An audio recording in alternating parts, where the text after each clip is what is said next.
Hey guys, it's Barton here. Just wanted to talk to you all about a ship that I enjoy, and that would be the Breacher Assault. Um, I have a lot of fun with this ship.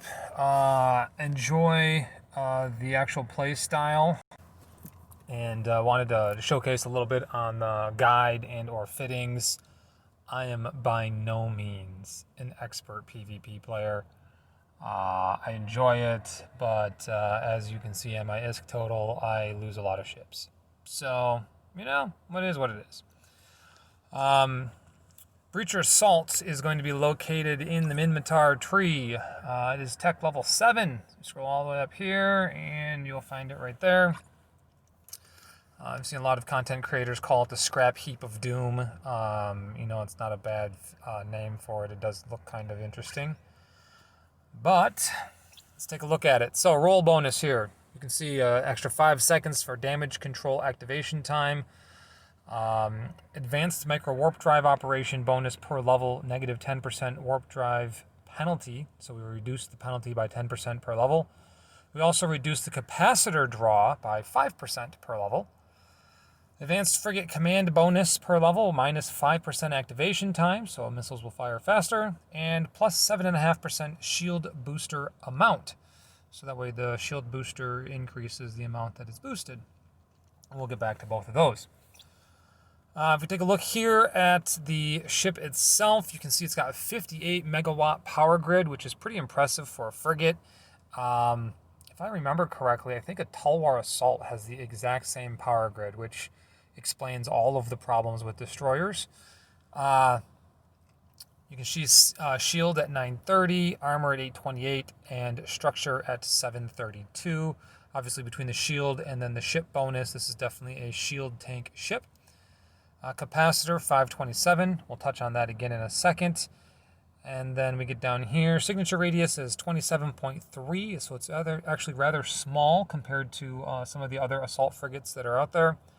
Scan resolution at 880, and you can see our inertial modifier at 2.75, which means this thing has a crap orbit and turns like a truck.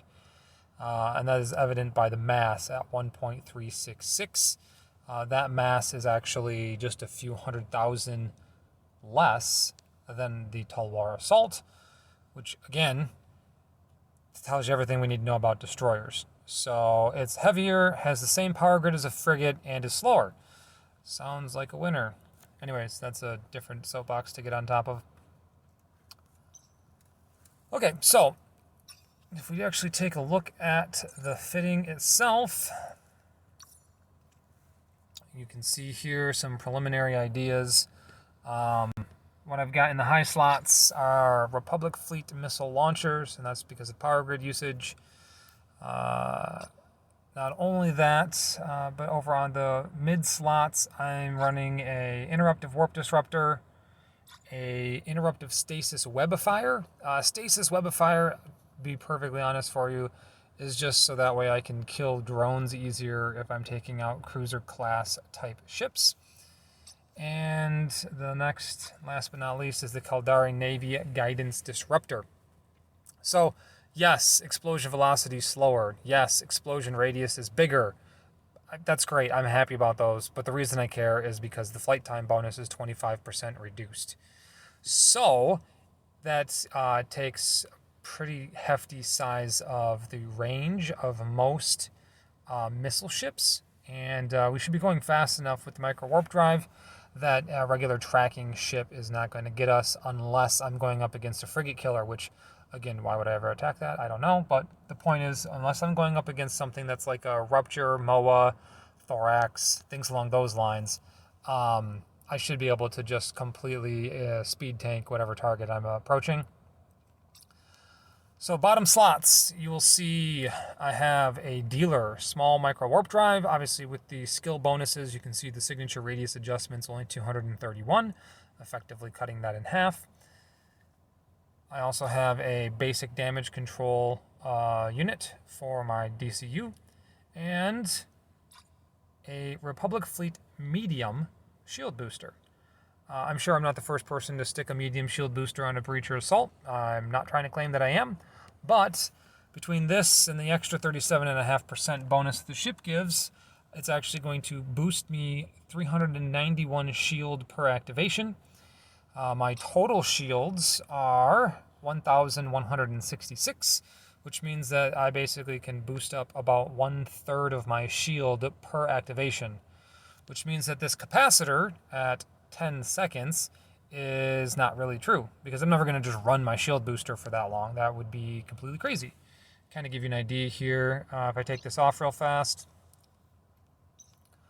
my capacitor can run with everything for 2 minutes and 40 seconds. And then obviously it's going to be slightly less than that as I boost this every once in a while to get that back in place. You can see power grid, I have about 5 megawatts that are left over. There's an argument that you should put a scrambler on here, which I get, I understand. You know, if I come up against a faster ship than me, I'm probably going to get scrambled and then die. But again, I'm trying to pick my battles here and not pick something that I think I'm going to lose on. So, talking about rigs real fast, the power grid rig is just so I can get that medium booster on there. I only need one. I've got quite a bit into frigate engineering. Also, polycarbon engine housing to make my orbits somewhat smaller. Again, this thing turns like a truck, so I'm going to do what I can to make it work. And then in prototype auxiliary thruster. Yes, prototype on purpose. The weapon rigs, I have a hydraulic bay thruster to increase my flight velocity by 10%. I have a prototype damage boost and a prototype activation boost. I'm a firm believer of whatever the ship's hull costs is about the amount that I should spend in fittings. If I want to spend more in fittings, I should get a more expensive ship. And so a lot of these are prototype rigs because I didn't really feel like wasting a bunch of ISK on something that I was planning on probably having blow up. So that's how we're sitting. That range increase, or the flight time increase, gets my missile range to 20.18. And this is the goal here, is to be able to orbit outside of scramble range reliably, not have to worry about it with the micro warp drive on, and blow some people up. So, with that being said, let's jump in and see if we can't ruin someone's day.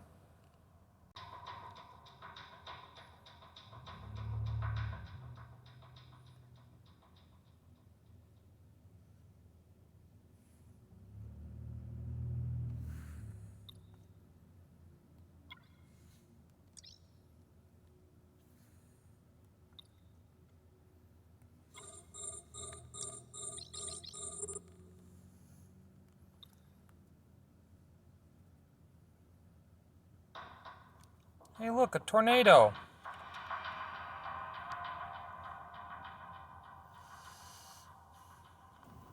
Well, that hurt. It's a good thing I got the big old booster on there so I can boost that right back to position it needs to be.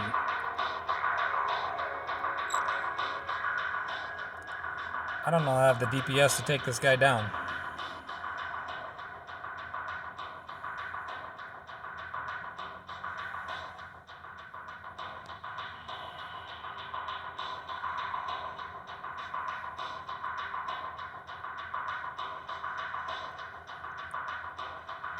I guess we'll find out.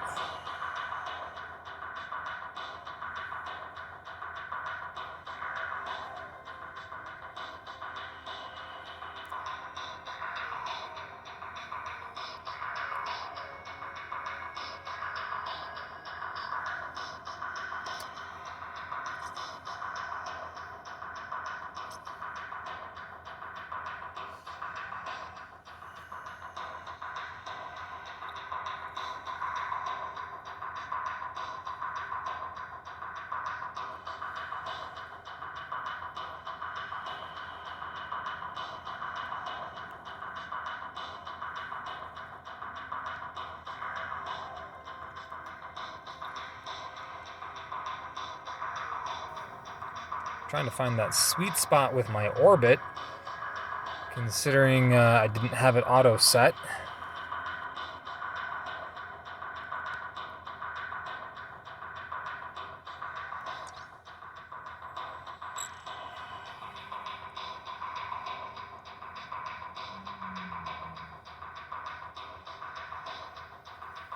Alright, so I've obviously established range. He has a Nosferatu on me, but I am skirting the edge of that optimal range for that, and I can see that my capacitor is recharging. He's unable to hit me. This is either going to end up being a stalemate or literally the longest fight ever. And so I guess we'll just have to be careful to make sure that he doesn't call for backup with any of his little buddies. Guidance Disruptor, oh, that's annoying.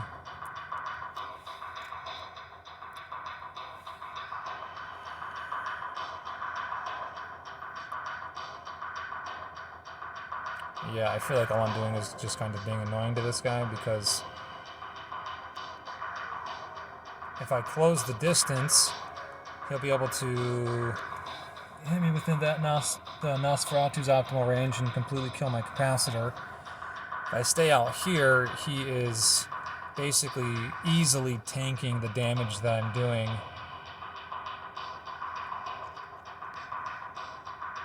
So yeah, he's got a shield booster on as well.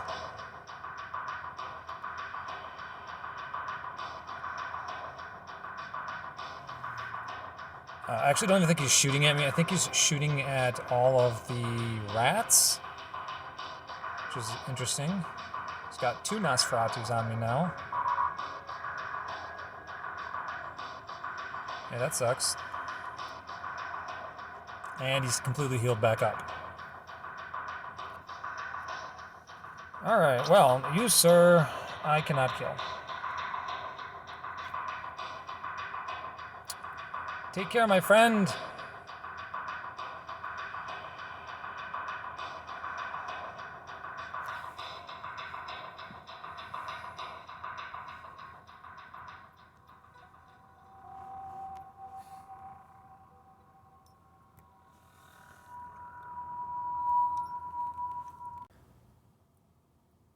Alright, well, that tornado fight was fun. Whenever I get back safely or not so safely, I always just like to do like a in my mind an after action, just like an AAR, an after action report. Give me an idea. Okay, what did I do? What did I do wrong? What could I have done better, etc. The first thing that I had noticed when I went back and rewatched that was that I approached the tornado, which gave me 0 transversal. I basically flew straight at him. And that's just because I was doing a lot of venture mining, killing. So with a venture, obviously the ship gives you +2. If they put 1 aura stab on there, they now have +4. If they activate it, they're at +6 for stability. And I'm not going to carry 3 scramblers to try and beat that type of thing for a bunch of venture trainers. And so the idea would be that you would micro warp drive straight at them and bump them off of their alignment. And then you approach distance to get away, and then you do it again. And you can just basically bump them over and over again to prevent them from ever being able to align. So that way you would be able to kill them before they're able to warp off. And so, bad habit, obviously. I just approached that tornado. You saw how much damage I took from that approach. It took me all the way into about 80% armor. Good thing with a medium shield booster, I was able to heal that back up to about 2/3 shield right at the very beginning of that fight. Part of the other issue I had was I knew that my orbit was not set for me to just click on him to orbit. And so you could see I was constantly trying to adjust my orbit to find the right range. In this particular instance, it didn't really make that much of a difference. But those are things that if it was a fight where I was being hit or I was able to actually damage him, could have definitely made the difference. So good things to think about in the future. Again, because this thing turns like a truck, if I want to orbit at 18, I've already done the calculations on it, I need to actually set my orbit for 16, and I will expand beyond what my orbit actually is, and end up being right at that 18 to 19 range that I'm looking for. So I've already done that again, just to ensure that I have that correct. And again, guess that's it. I will probably do a few more of things like this as well. Just kind of, throwing out some different thoughts that I have on things in the future. If you ended up liking the video, feel free to let me know. And I'll see you guys in the next one.